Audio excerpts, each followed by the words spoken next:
This is so awkward. Hey, whatever happened in the past, kalimutan na natin yun, ha? Leche ka? Bakit mo sinabi na magnanakaw ako, ha? Alam ko naman na hindi maganda yung nangyari sa atin before at naghiwalay tayo, nag-aaway. Oo nga, naalala ko pa na nasabunutan mo ko noon. And because of what? Some trivial matters that I could not even remember now. How about kalimutan natin yan? Past is past, after all.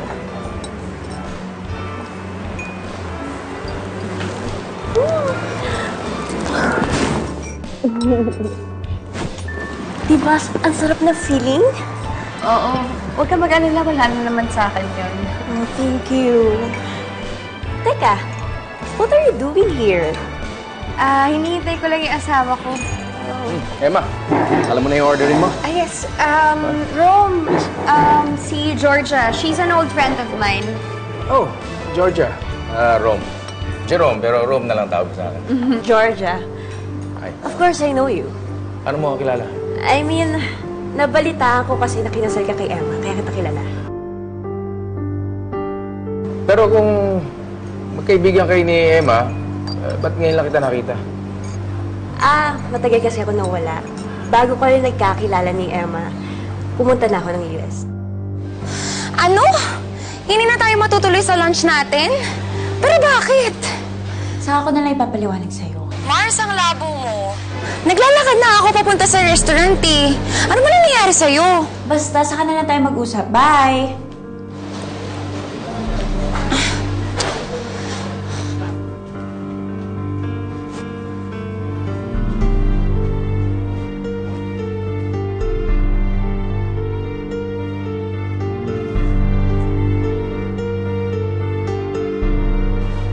So dati mo pala siyang boss. Oo, pero sandali lang. Umalis din yan agad eh, tapos hindi ko na rin nakita. Okay. Meron akong lugar dito na pwede natin kayo. Yes. Oh my God, this is so embarrassing. Pero kasi yung boyfriend ko, yung dapat ka dito, stood me out. Kaya lang, sobrang gutom na kasi ako eh. Okay lang bang jumoin sa inyo? I'm sorry to hear that, but... Oh, yeah? Okay lang sa'yo, Emma? Yeah, sure. Join us. Oh my God, I love you guys na. Both of you are my heroes. By the way, paano kayo nagkakilala ni Emma? At paano nabuo yung relasyon yung dalawa? Well, it was an accident. Accident talaga. Dahil yung tricycle na sinasakyan niya, binunggo. It was an accidental meeting. Georgia! Wow!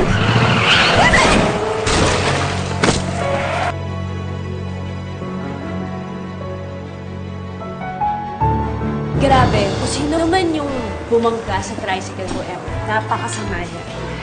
Malamang na karma na yun. Oo nga eh. Pero ayos na rin. Siya rin naman ang naging susi ng love story namin. No, we really didn't plan it. Nangyari lang talaga. Wow, ang ganda ng love story niya. Tingnan mo na, paano naman yun sa inyo? Oo nga, hindi mo na kwento yung love story mo. Naku, saka na. Paano naman ang pagkwentuhan tayo next time? Next time? I was hoping kasi na I could still hang out. Alam niyo kasi na wala kayo ibang friends dito sa Pilipinas eh. And I could really use some company habang nagbabakasyon dito. Yeah, sure. Just call or text us. Talaga? Oh my God, I'm so happy na nagkita tayo. I guess, till next time? Sure. Thank you sa pagkup-kup niyo sa akin, ha? Wala yun. Nice meeting you, ha? Nice meeting you. I enjoy it. Sige. Muna na ako, ha? Thanks again. Alright, bye. Bye-bye.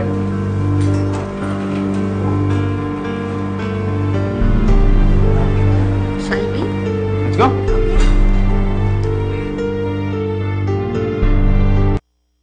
I can still smell him.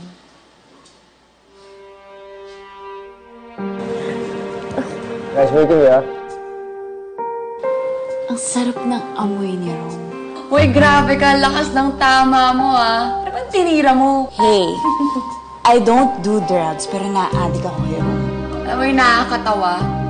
Dahil sa krimen na nagawa mo, nagkalapit tuloy yung dalawa.